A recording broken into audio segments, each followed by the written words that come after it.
को पानी दे रही है और अनामिका रसोई में काम कर रही है। भौजाई, आप रसोई में अकेले क्या कर रही हो? चलो आज मैं आपकी मदद करती हूँ। अरे नहीं सुरभि, तुम अपनी पढ़ाई पर ध्यान दो।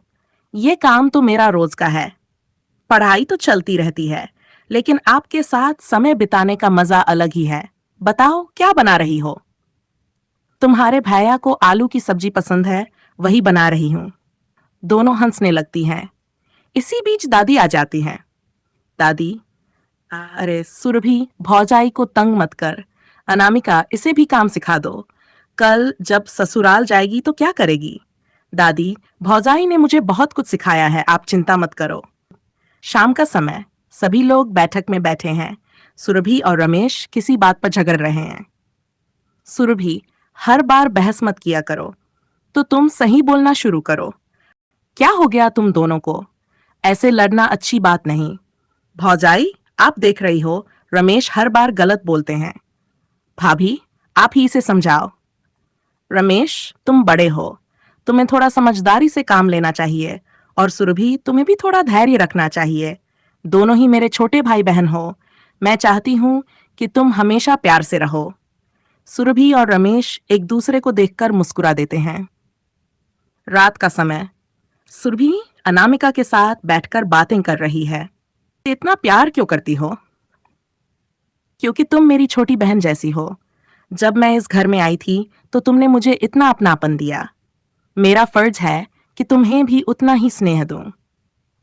भौजाई, मैं सोचती थी कि शादी के बाद भाई मुझसे दूर हो जाएगा, लेकिन आपने मुझे वो प्यार दिया जो मैंने कभी सोचा भी नहीं था। अनामिका, अरे पगली, तुम इस घर की रौनक हो। तुम्हारे बिना ये घर अधूरा है। शाम का समय, सुरभि शादी के लिए तैयार हो रही है। अनामिका उसे गहने पहना रही है। भौजाई, मैं ससुराल चली जाऊंगी तो क्या आप मुझे भूल जाओगी?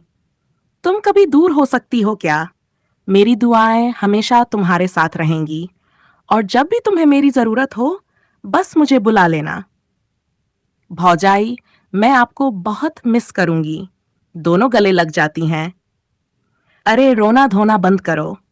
सुरभि तो हमारे घर की खुशियां लेगी। सभी मुस्कुरा देते हैं। शादी के कुछ दिन बीत चुके हैं। घर में सब अनामिका को शांत देख रहे हैं। अनामिका, क्या बात है? तुम आजकल इतनी चुप क्यों हो?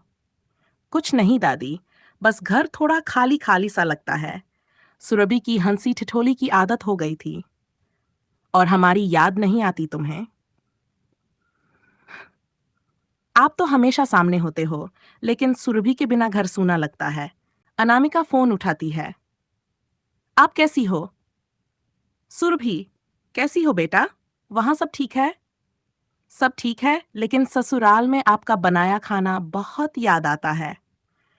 और क्या क्या याद आता है? आप, भौजाई, आपकी डांट और आपका प्यार, दोनों ही बहुत मिस कर रही हूं। तुम कब आओगी? घर तुम्हारे बिना अधूरा लग रहा है।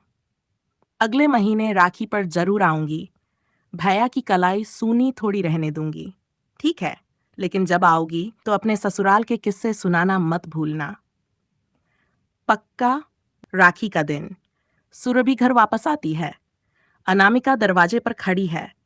सुरभि भागकर अनामिका से गले लग जाती है। भौजाई, आपके बिना तो सब अधूरा सा लगता है, और यहां तुम्हारे बिना घर अधूरा लगता है। बस बस, अब गले ही लगती रहोगी या घर के अंदर भी आओगी? सभी हंसने लगते हैं। शाम का समय, पूरा परिवार राखी के त्योहार का आनंद ले रहा है। सुरभि और अनामिका एकांत में बैठकर बातें कर रही हैं।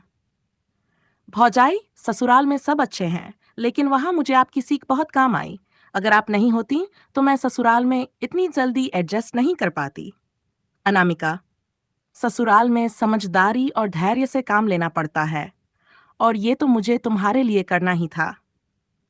तुम मेरी छोटी बहन हो। आप मेरी सिर्फ भौजाई नहीं, मेरी मां जैसी हो। अनामिका का चेहरा खुशी और गर्व से चमक उठता है। वह सुरभि को गले लगा लेती है। रात का समय, सुरभि वापसी के लिए तैयार हो रही है। इतना जल्दी वापस जा रही हो? भौजाई, इस बार जल्दी जाना पड़ रहा है, लेकिन अगली बार ज्यादा दिन रुकूंगी। लेकिन याद रखना, ये घर तुम्हारा है, जब मन करे लौट आना। आप हर बार इतना अच्छा बोलकर मुझे जाने ही क्यों देती हो? दोनों की आंखों में आंसू हैं। सुरभि के जाने के बाद अनामिका आंगन में खड़ी होकर आसमान की ओर देखती है। राजेश पास आकर उसे सांत्वना देता है। अनामिका, रिश्तों का असली मतलब समझाने के लिए तुम्हारा धन्यवाद। तुमने इस घर को सही मायनों में जोड़ा है। अनामिका मुस्कुराती है और कहती है, परिवार में प्यार और समझदारी हो तो हर रिश्ता खूबसूरत बन जाता है। अनामिका अकेले आंगन में बैठी है, धीरे धीरे चलकर उनके पास आती हैं। क्या सोच रही हो अनामिका? दादी, सोच रही हूं कि सुरभि कितनी जल्दी बड़ी हो गई। कल तक मेरी छोटी सी ननद थी और आज अपनी दुनिया संभाल रही है। यही तो जीवन है। जब तक रिश्ते में सच्चा प्यार हो, दूरी मायने नहीं रखती। सुरभि जहां भी होगी, तुम्हारे सिखाए गुणों से अपनी जगह बना लेगी। सही कहती हैं दादी, लेकिन दिल तो करता है कि वो हमेशा मेरे पास रहे। कुछ महीनों बाद सुरभि का फोन आता है। वह अनामिका को बताती है कि वह मां बनने वाली है। भौजाई, आपको एक खुशखबरी देनी है। अरे वाह, क्या खुशखबरी है? भौजाई, मैं मां बनने वाली हूं। सुरभि, ये तो सबसे बड़ी खुशी है। मुझे ऐसा लग रहा है जैसे मैं भी मां बनने वाली हूं। जब समय आएगा तो आप मेरे पास आओगी ना? मुझे आपकी जरूरत होगी। जरूर, मैं तुम्हारे साथ हर पल रहूंगी। सुरभि की गोद भराई का दिन। अनामिका और राजेश सुरभि के ससुराल पहुंचे हैं। अनामिका ने सुरभि के लिए विशेष उपहार तैयार किए हैं। भौजाई, आप हर बार इतना क्यों लाती हो?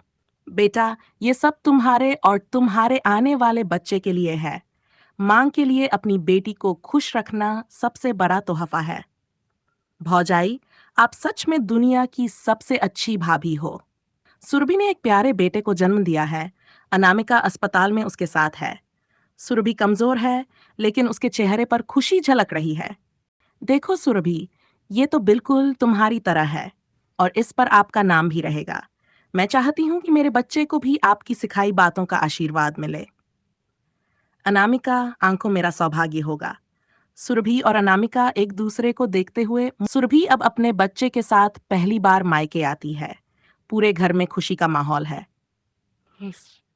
सुरभि, अब तो तुम्हारा बेटा भी हमारे घर की रौनक बढ़ा रहा है। भैया, ये सब आपकी और भौजाई की वजह से ही है। अनामिका, तुमने सुरभि को सिर्फ ननद नहीं, अपनी बेटी की तरह संभाला है। अब ये रिश्ता और मजबूत हो गया है। अनामिका सुरभि और उसके बेटे को गोद में ले लेती है। रिश्ता खून का हो या दिल का, अगर उसमें प्यार हो तो हर दूरी मिट जाती है।